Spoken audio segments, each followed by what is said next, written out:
This is Rebecca Lowe, or Rebecca Lua if you listen to Suboptimal Radio, and you are listening to Men in Blazers on the NBC Sports Network. It's unbelievable! Welcome to an MLS pod special.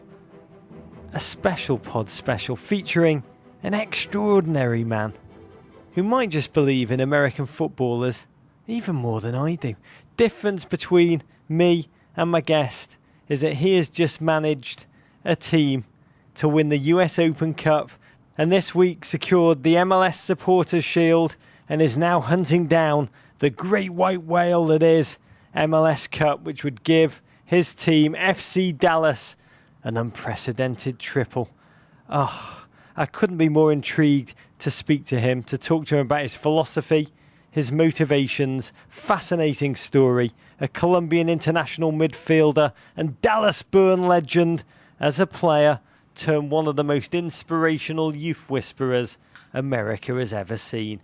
It is great to be here with the Men in Blazers team in Frisco, Texas, Tree Capital, USA, just outside of Dallas, to glimpse the future of the sport in this country with my own eyes.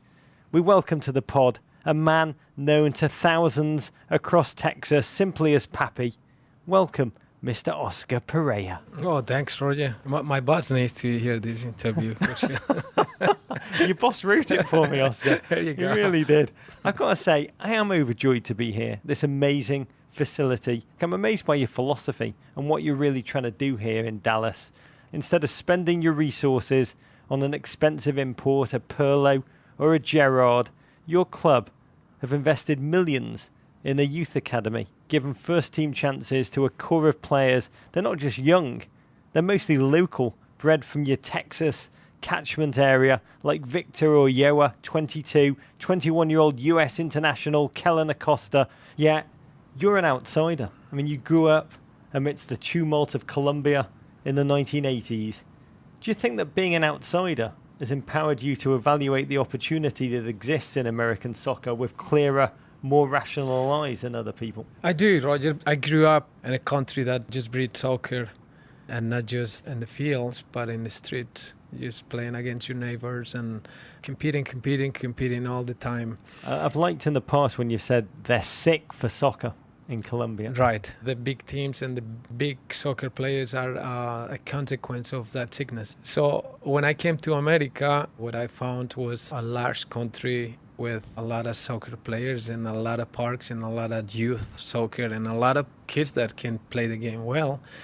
And I started comparing that with my own environment in Colombia, in South America, and Europe that I know also through the competition that I had. And I say, well, you know what, they're not that far, and they're good. And that's where my belief started. Before we jump into your belief and your analysis of youth development, I want to talk about your early days as a player, Oscar. Your playing career, you were a midfielder. You played for the Colombian national team. At the time, it was stuffed with young talent. Faustino Asprilla, Rincon, the great Escobar, and that mop of blonde wonder that was Carlos Valderrama. You came of age at the time when Colombia was gripped by a wave of political assassinations. Your club team, Independiente, strongly linked to the drug lord Pablo Escobar. There's a story of the day that you were summoned to Escobar's self-built prison, La Catedral, to play a game with the drug lord and his lieutenants. Our story as well in those soccer golden times in Colombia was that we were, as soccer players, in the middle of that. We were very popular, not just for the people who came to the stadium and the good families, but we were popular as well for the bad boys, the boys that were doing something that it was totally wrong. Somehow, for these guys, we were very admired too, and they wanted to spend time with you and be part of this big phenomenon that was soccer in Colombia in those times. We started just receiving invitations from these guys to go to the jail through the organizations, like an appearance for us to go and do some social.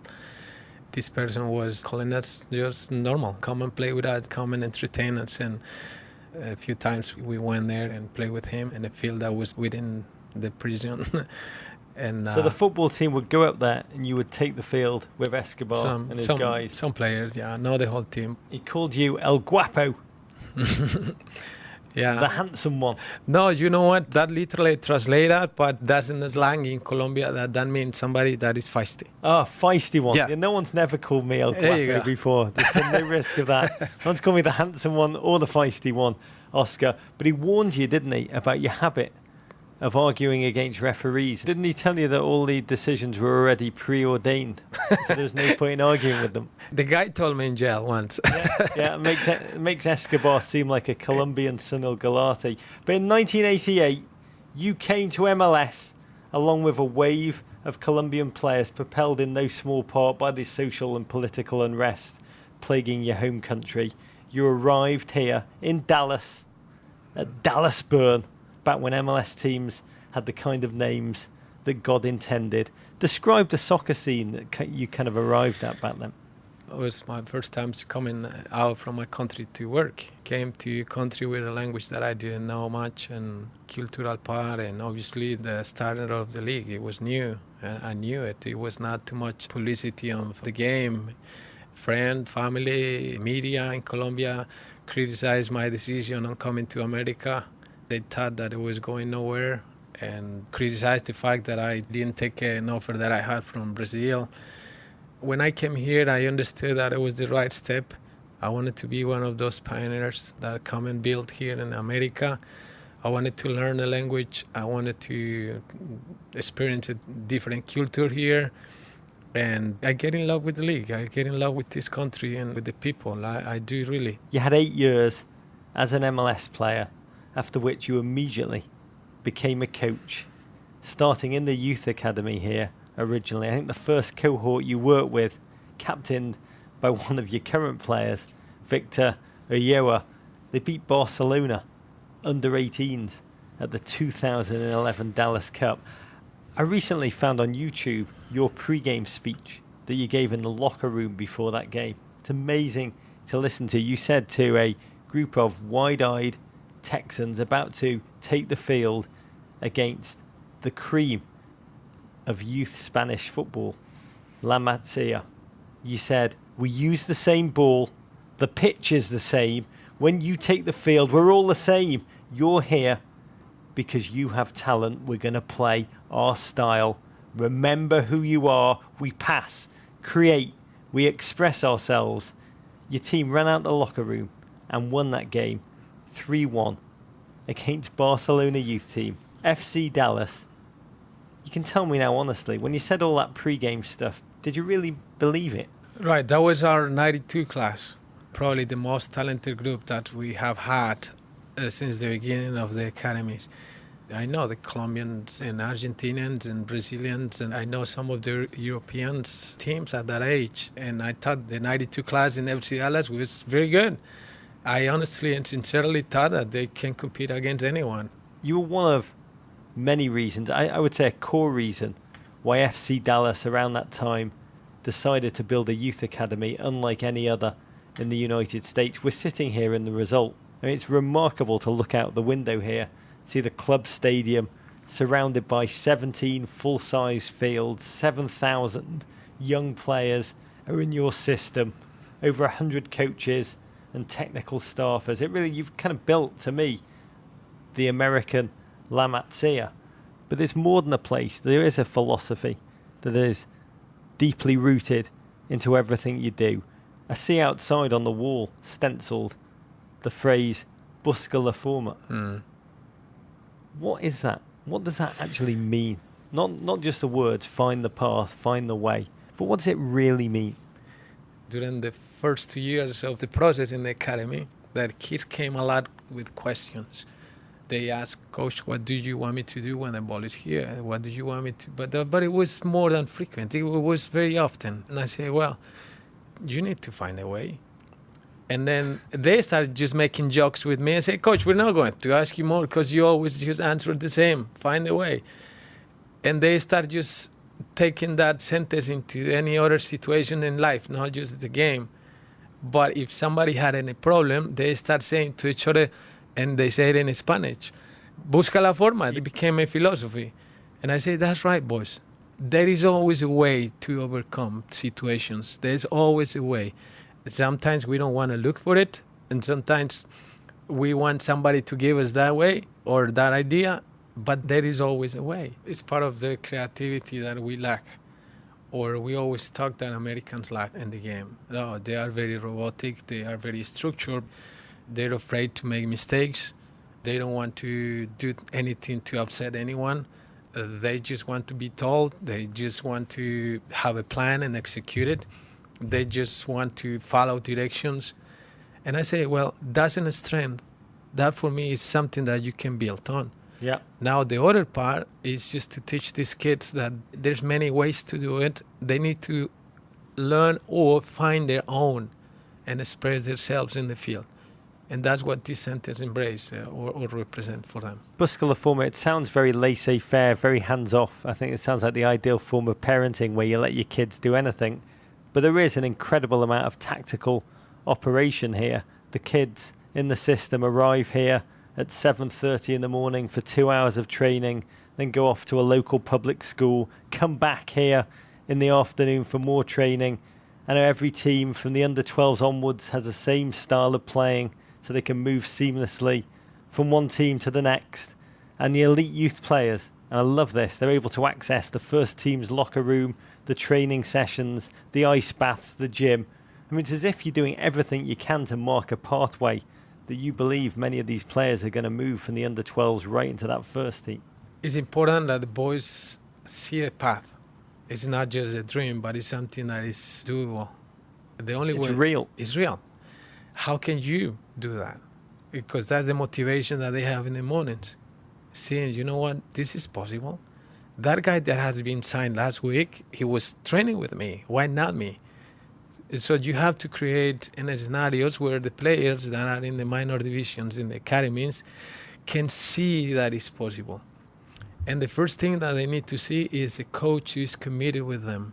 I walk in the field in the morning, and I try to call them by their name, try to look at their eyes and remember some stuff that they may say, why he remembers my mom's name. And the under-12s, the under-13s, yes, the under-14s. Right. I tried as much as I can to make them see that it's real. And the family think that's real. The family that the football club is. Exactly. So I go see my U12, my U14s, my U15s, 16s for 5 minutes.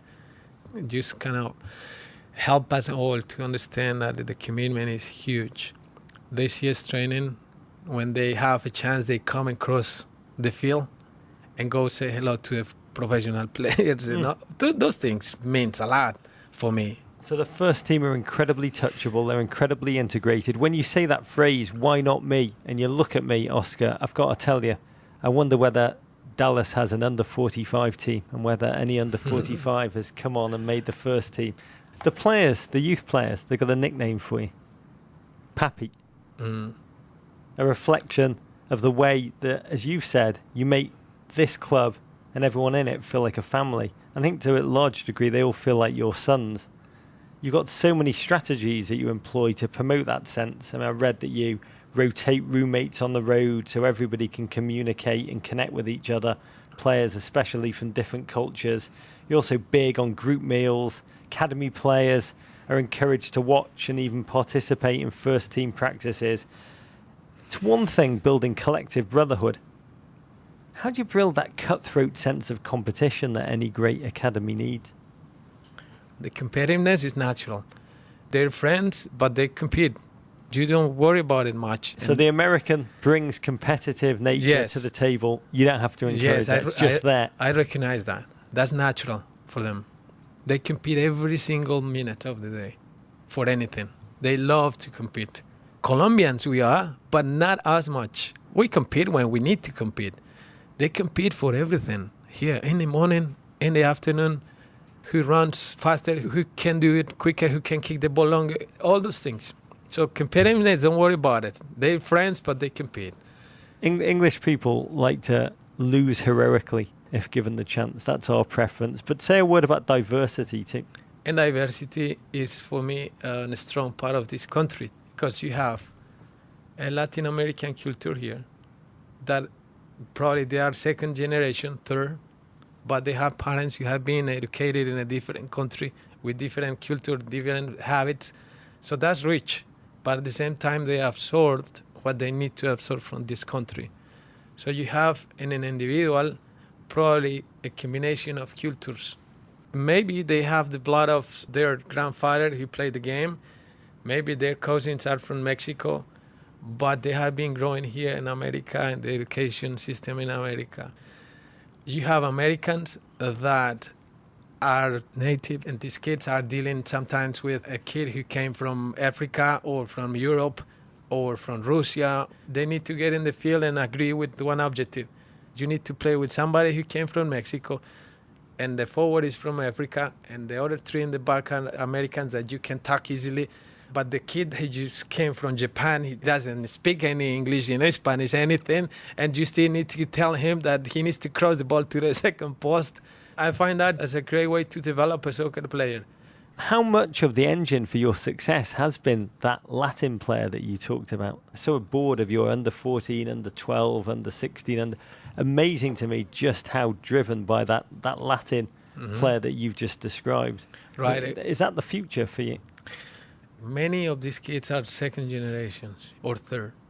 So they are Americans who love this country, who wants to play for the national team, who has been educated in many other different cultures. There's a collage of things there, so they have the discipline, they have the competitiveness what the American brings, and they have all this creativity from a Latin American that sometimes they are a little loose here and there, and they mix it and they make the things happen. I like that. You've got this eternal optimism and this belief, this unexhaustible belief in the ability of the American player. A great quote of yours that I love. You said, you need to make American kids feel that they're developing their own identity. They don't need to play like Germans or like Spain or Colombia, God forbid England. They need to be Americans. How do Americans play football, Oscar? One of the mistakes that we have done for many years is trying to look the magic way somewhere else. And it's fine to look for different methodologies and look at them, explore them, and take the best out of them, and good. Every country does that. I ask the coaches all the time, I say, you like Barcelona? Go look what they do good. But don't pretend that Americans are Spain. They're Americans. And if you go see the Colombians or Argentinians or Brazilians, come and see what can we subtract from that methodology and the way they train. But when we bring it here, we need to coach American kids like Americans. They are different. Why they're different? Because, as I said to you, one of the big elements for me is that they compete. They're not all the time looking for how can I take advantage of this and that. No, that's not a priority for them. Technically, we're not the best here, but we're strong. We have strong kids here. We have athletic players who eat well, sleep well, and then play different sports. So you have different abilities in one individual. Different abilities in one individual. Exactly. It's somebody who plays basketball when he goes back home and his brother plays football and they go play with them. We don't have that in my country. But here, the American players, they do have other sports that they do. That for me is an advantage. Why? Because they're more athletic. The way they operate their minds and the sports are different. So you got to be something behind that we can take advantage of. But what about our mindset? I'm interested mentally, the American player. You've talked about the Colombian player that you were used to when you were growing up, who were sick for soccer. I mean, they also grow up in poverty. They have to grind their way out. Football is often the greatest way to grind themselves out of the situation they grow up in. Jurgen Klinsmann, I mean, he's decried how American players are too content to sit in their comfort zone. They don't push themselves. They're not kind of mentally motivated. What's your analysis of the American mentality on the football field? That is a problem in the whole world. The generation, I go to South America, Central America, Europe, and I find a lot of youth just being in that comfort zone. I don't think it's just the American. Oh, that's a relief. I think it's just generational. It's iPads. I go back to my village in Colombia and I see people just being in the comfort zone all the time, and kids are sitting in their phones and they don't bike anymore and they don't play soccer anymore. And they, you know what? And I say, what's happening? And I say, no, but these guys, it was not Oscar like in our times when we do things. I thought it was in America. It's everywhere. They're all playing FIFA on the everywhere. Xbox. Exactly. So that comfort zone is something generational. Now, it's not like the old times. It's gone. It's not going to happen. Let's just stop talking about, they need to be like us. No. They're not going to be like us because they are in a different world now, in a different generation, at different times. If we're going to keep talking and saying all the time that this guy here needs to be like he was before, and then we're missing a piece there. We're not in the right track. We need to create a stress in the players. That for me is the key. In order for me to develop players that are thinking and resolving problems during the games in a creative way, you need to replicate that in the training. There's many ways to do it. Get out of the trainings that are very automatic and robotic, the drills that repeat and repeat. We need to go to the other side. It's cognitive exercises where players can be stressed and think. Cognitive exercises that force the player to develop their own mental processing. Right. I interviewed Christian Pulisic in Dortmund recently, and he talked about how he had to leave for Europe. He wanted to be challenged by young players who only think about football, where the competition is absolutely ruthless. When you watch him play at Dortmund, take on Ronaldo and Gareth Bale in the Champions League, do you think, oof, I could have developed Christian Pulisic caliber player if he'd come here to Dallas? The competition is important. Put these guys against guys that are fighting for their lives every morning. And not just that, but playing with very good players, all of them.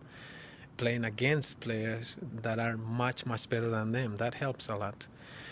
But I think with the right methodology, we can develop these guys. Pulisic can be developed here, or players like him.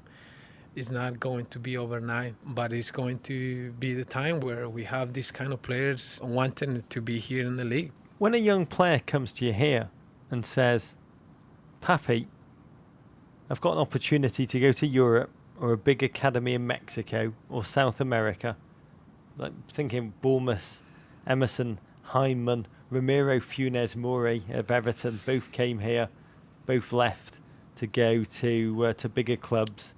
What goes through your head and what advice do you give them? There are some opportunities that we all as soccer players dream of, and going overseas and getting good contracts and better, bigger clubs, that's normal.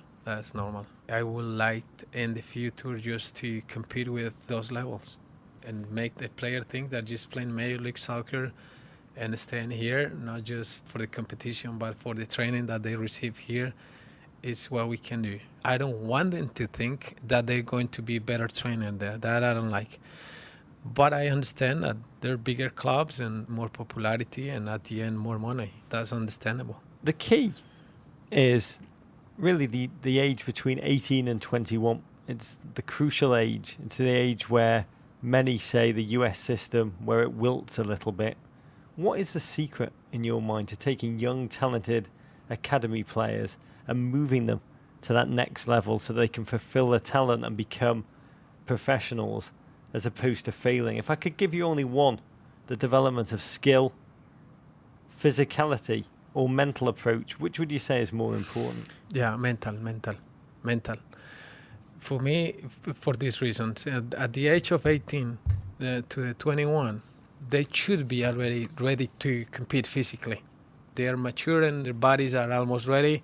So I'm not worried about 18, 19, 20 to compete physically. I see them competing at that age, man to man, with people who have been in Europe and they're 30. That's not a concern for me. But mentally, at that age is when you start seeing the players making a difference. When you see a kid at the age of 18 that plays that pass that he saw there, what that means, he sees it. He see not just that window, he saw 3 other windows, and he choose among the 4 which one. That for me is magic. When I see a player doing those type of things, I say, well, that's the one. Oh, that magic. I mean, I have to ask you a crude question. But America, 330 million people. We've put a man on the moon. You've saved Europe from the German threat.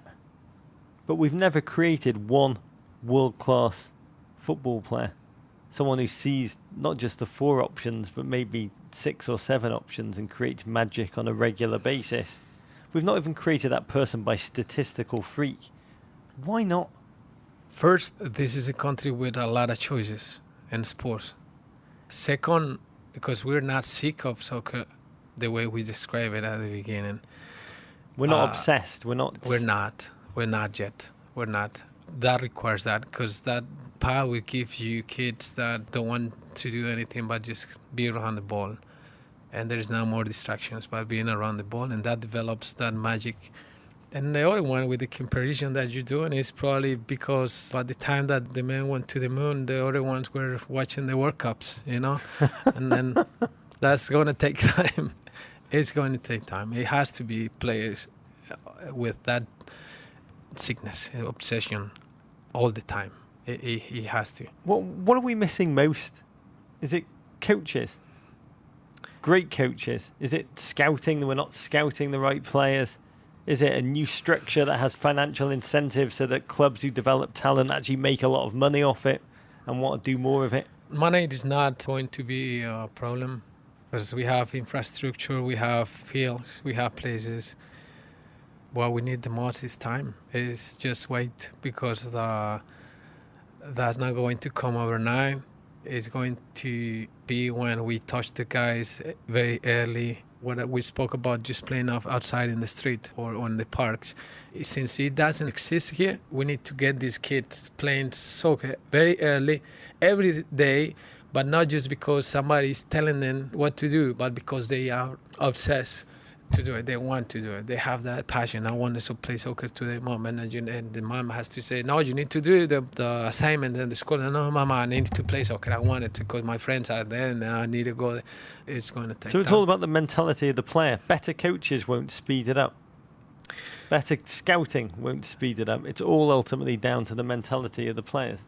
Coaches are important, but the players are the ones who are going to make it happen. I remember that my first coach I had, first coach that I had was at the age of 13. So I didn't have a coach for 13 years. When I learned it by myself, playing with my friends. So yeah, we need to touch these guys early because they are not in the street playing or in the parks. That's why we need to do it, but not to coach them and tell them what they need to do all the time, but just to provide an environment where they can develop and play the game and be themselves and find answers and throw at them problems and all those things. So how much of it is just the biggest challenge is that we are full of self-loathing and we don't believe in ourselves? You once said we keep thinking the Germans are better, the English are better, we're never going to get there. We have to be convinced about ourselves and that our kids can do it. How do we convince ourselves of that, Oscar? Really, not with platitudes, but where does it come from and how do we shake it that we get that kind of belief? What's that belief based on?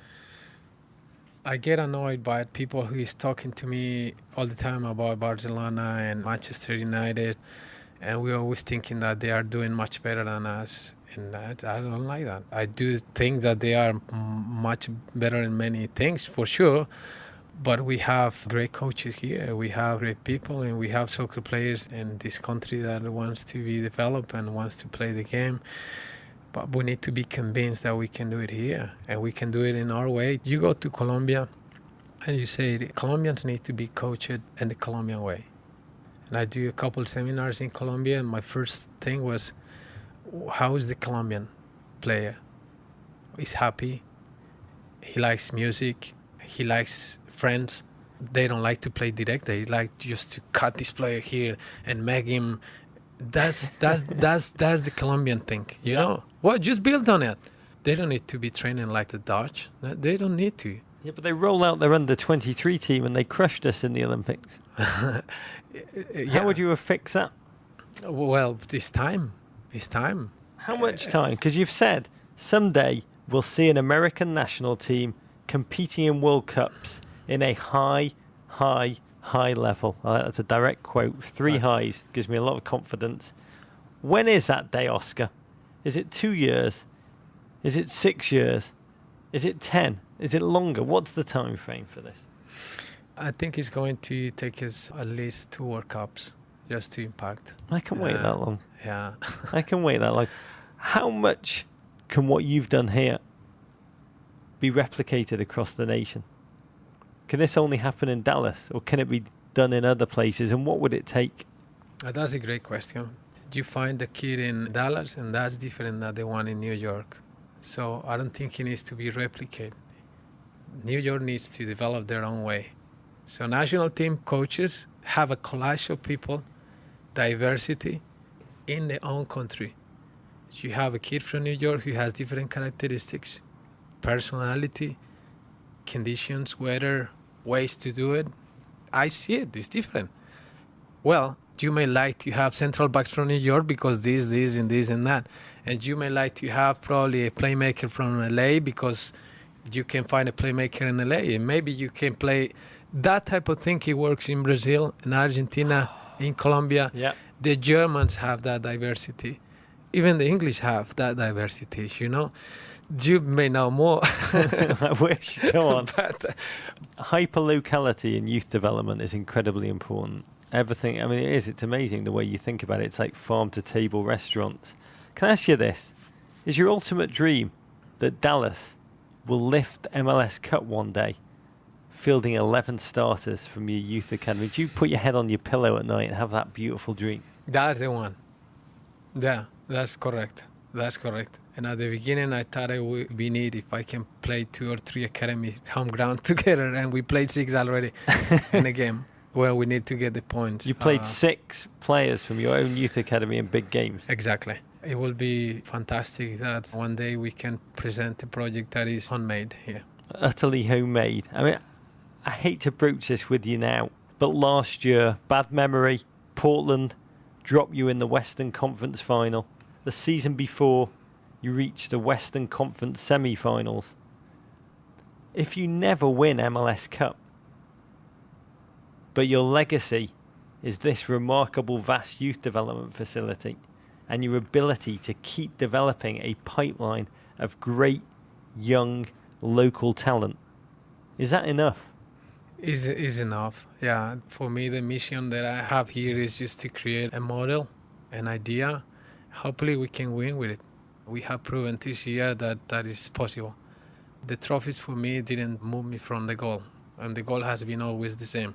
Create a model and a culture in Dallas that people can remember, can like it, and somebody can keep doing it. That's what I would like to be remembered. And the wins and losses in the games are there. Obviously, we all like to do it, but I like a lot the manner and the way you do it, not just at any cost. So ultimately, the journey, the path is more important than the ultimate destination. At the end is that journey with the experiences and the rocky paths that you get through and the ups and downs, and that's what it is. The final success is not really the final. The success is what you get through that journey, that big journey that we already started many, many years ago. Oscar, may it never end. I want to thank you for all that you've done for the game, all that you do for the game that we love, in the country that we love. And when I say we, I mean our audience, but I mean you clearly. I definitely mean me.